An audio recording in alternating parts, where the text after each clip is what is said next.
During our last lecture, we looked at the briefing paper. That's what we ended with. So we are moving on. Hopefully, this is the last installation of the lobbying lecture. Now, what are some of the general guidelines you should know when you're lobbying?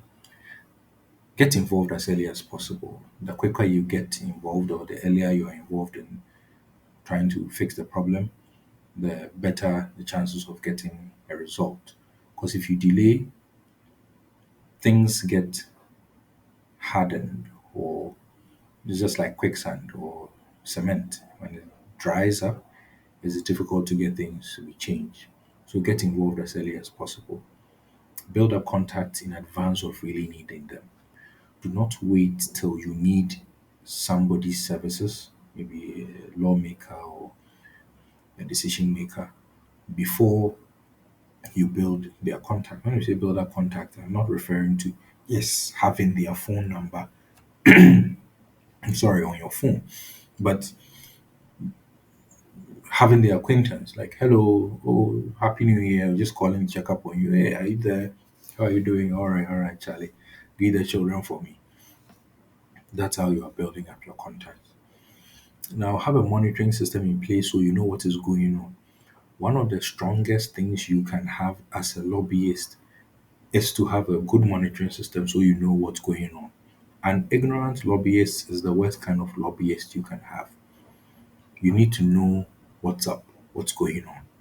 So you need to have a monitoring system in place. The monitoring system could be you making sure you always have copies of the Hansard so that whatever goes in parliament, you know. It could even be friends or your network in various institutions who tell you, my friend, have you heard that this is about to happen? That's also a kind of monitoring system. So get a monitoring system in place so you know what's going on. You have to familiarize yourself with the way policy and decisions are made. You cannot be a good lobbyist if you don't even know how laws are made or the processes that they go through. So how would you know who to speak to or how to go about the whole lobbying process? So familiarize yourself with at least Ghana's policy making process. Ensure you know who are the key people, and this will depend on what issue you are facing, because different issues bring up different key people. If it is a problem with water, of course, the people who are involved will be different from if it's a problem with trees, yeah, or maybe fishes. So you may need to know who the key people are in each situation. Build your argument and support it. Too often, we we think if what we are fighting for is good or it is right, then we don't really need to build a really good argument. All you have to say is, but you know it is right, but you know it's right. Should we tell you before you know it is right? You don't take that to lobbying. Lobbying is purely, well, sometimes emotions, but purely logic or argument. Build your argument because your opponent is also coming with their reasons why it should not be so or it should not be as you are proposing. So please build your argument, support your argument with examples as we talked about in the last lecture. Provide examples why this thing happened in Kenya and they did it like this and it didn't work, and they did that in Rwanda and in Botswana, it didn't work. So this is why it will not work here because of this and that. That is how you support your arguments. But don't go, oh, you know this thing is true. Don't work like that. Preempt how you may be argued against and build in the defense mechanisms. You're going to fight for, let's say, one of the favorite topics you people like is the issue of homosexuality that's become a hot topic in the last couple of years. So if, let's say, you are fighting for homosexuality, don't think because, oh, you know, the human right and this and that. What do you think others were going to say? Preempt the arguments. There are those who are going to say, no, it is not a human right. There are others who are going to say, no, it is not African. No, it is not this. And when they say that, no, it is not natural. what is going to be your response? What's going to be your argument? If you don't prepare in such a way, you would often resort to insults. And as a lobbyist, doesn't speak well of you. You come across as unintelligent when you are unable to preempt or give appropriate responses to counters. Yeah. So you make your point, the opposition brings their counter, but because you've preempted it, you go like, yes, people say that, however, this, that, and they go like, oh, this gentleman or this lady knows what he or she is talking about. To preempt how people may argue against you and then prepare a defense for it. And be clear in what you're asking for. What do you want from the parliamentarian? I think we've mentioned this in other lectures. What do you want? Total ban, a change in clause? Is it the implementation that you want it to be in a particular way? Let them know. Tailor your messages and your approach depending on who you are meeting. You remember, as communication students, you know that your audiences differ, and each audience has what it is that they need to hear. Provide solutions where possible.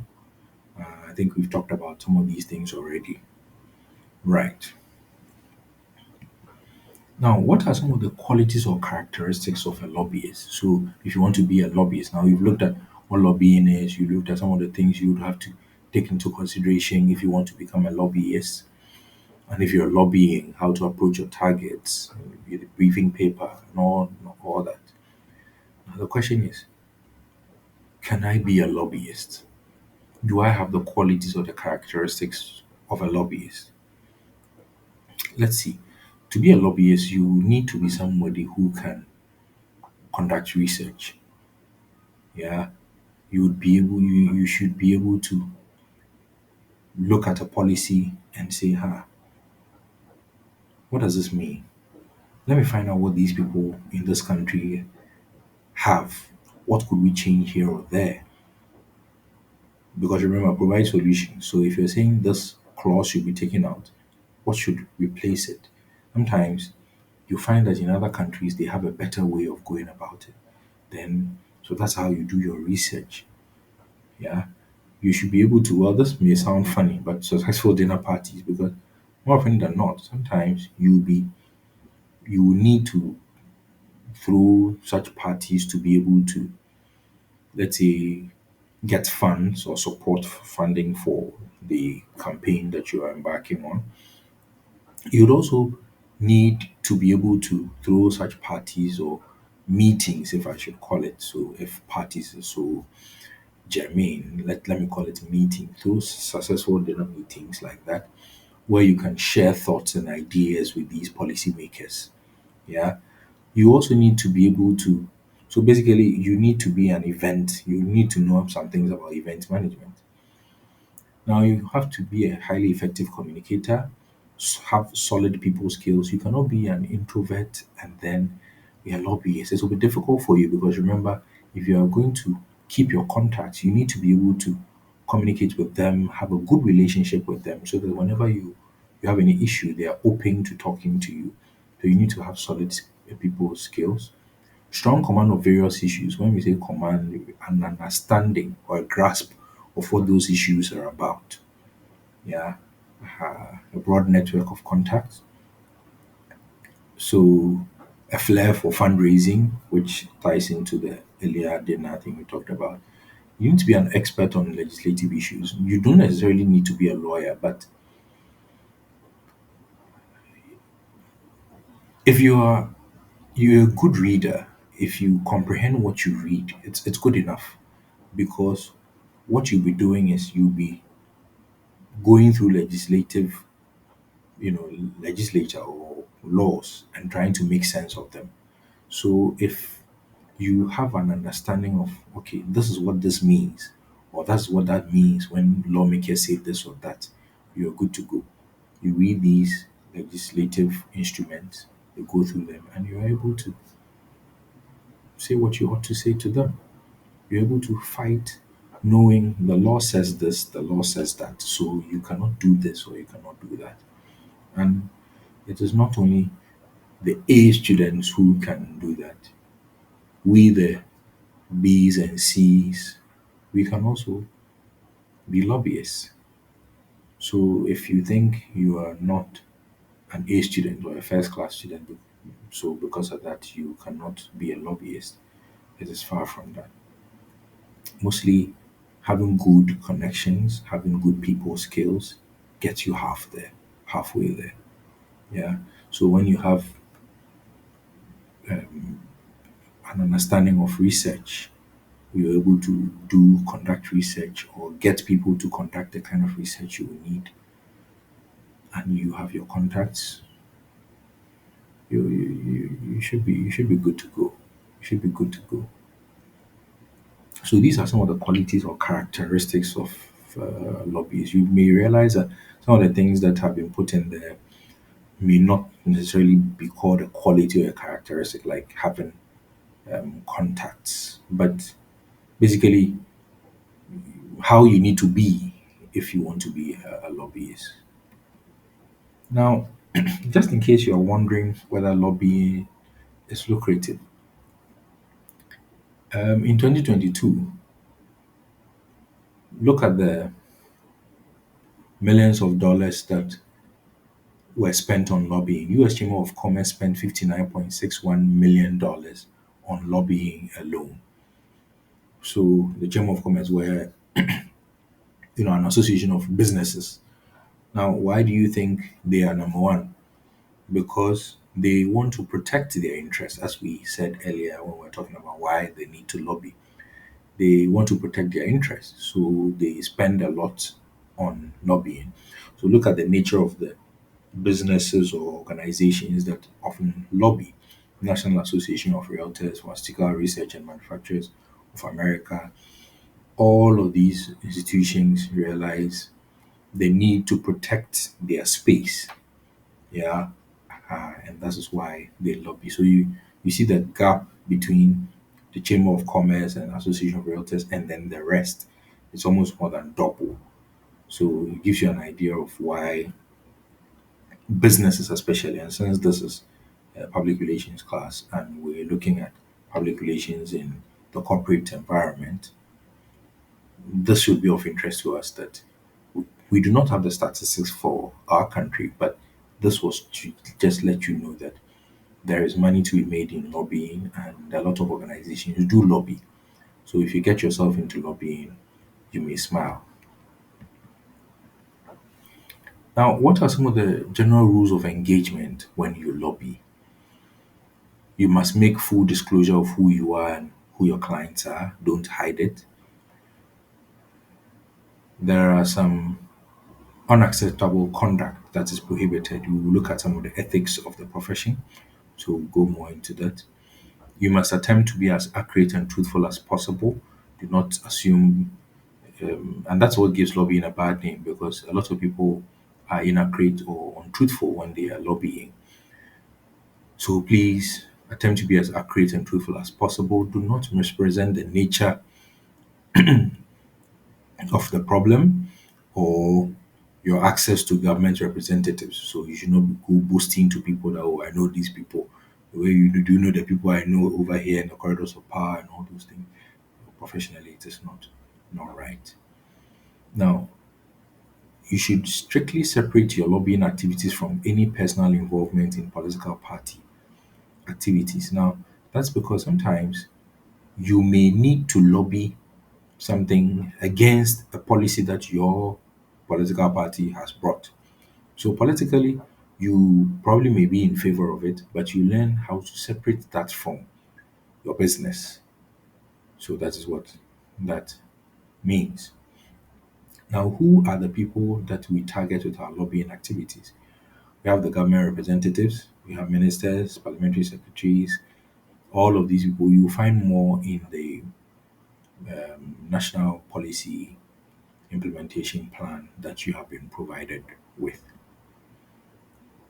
Is lobbying ethical? Now, this is the age old question. It is a necessary and healthy part of democracy because you remember democracy, they say government for the people, of the people, by the people. to the people, in the people, all that. So basically, it is people centered. Democracy is people centered. And it is one of the ways by which the people can get their voices heard. So if you take away the people's power or right to lobby, in a way you're taking away the people's right to speak against what the government is doing. Now, lobbying also grants you access to a government that is willing to listen to its constituents. So if they are willing to listen, they listen to the lobbyists and then they hear or know what the people in the grassroots are looking for, because they are the lobbyists are the spokespersons for these people. Now, it also sharpens debate.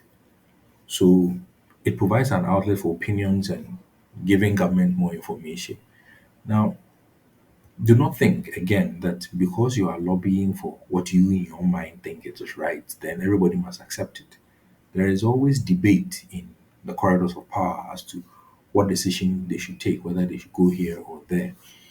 So lobbying ensures that there is rigor. Whatever policy they come up with, there has been a good and a tight debate as to what should be before that policy comes out. So the debate is sharpened, and the outcome of that debate is, of course, a greater or a better policy. And as you have already mentioned, when you lobby, you are exercising your democratic right. So if we are asking if lobbying is ethical, yes, lobbying is ethical, and there's nothing bad or wrong with lobbying. But there's something bad with unethical lobbying. We've looked at some of the unethical ways by which you can lobby. So it is how you go about it that could be unethical, but not the thing itself. Yeah. So now let us look at some unethical behaviors in lobbying, like you are paying policymakers, revolving door lobbyists. Now, these are people who have served as public officials, and then when they end their term, they go into private sector lobbying, and then they go back to where they used to work, and then they influence. So somebody is a parliamentarian, the person is no more a parliamentarian, and another person is a lobbyist. He goes to parliament and his own people. Oh, Your Excellency. Oh, Your Honor. Oh, this, that.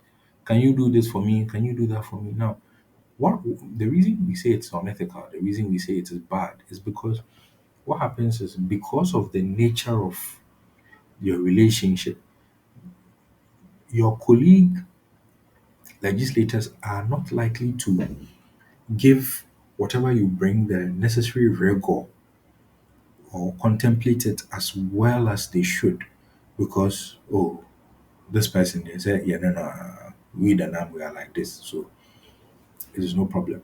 So you go to some countries and they ban revolving door lobbyists. So if you have been a legislator and you want to become a lobbyist, you can't become a lobbyist until after some years, maybe after 5 years or 10 years or whatever, because by that time, hopefully, quite a number of your colleagues in there when you were there would have left the arena. So at least it will reduce the effect. And then, of course, the temptations, the expensive restaurants, games, all those things to get people to act in a certain way that you would want. So, all of such behavior, we call them unethical behavior. So, as you are learning lobbying, as you're trying to go out there, do your best not to be acting in such a way, because you bring a bad repute to lobbyists, people who are trying to exercise democratic channel of expressing their grievance. But now, gradually, well, for a while now, it has always been looked on with a negative eye, and which is not good for the democratic process. So there are some checks on unethical behaviors that can be introduced, increasing the frequency of reporting and the number and variety of organizations that qualify as lobbyists. So how often in some countries, whatever institution you're running, you have to report to us. I mean, the people, how many people have come to you this week to lobby you? Where are they from?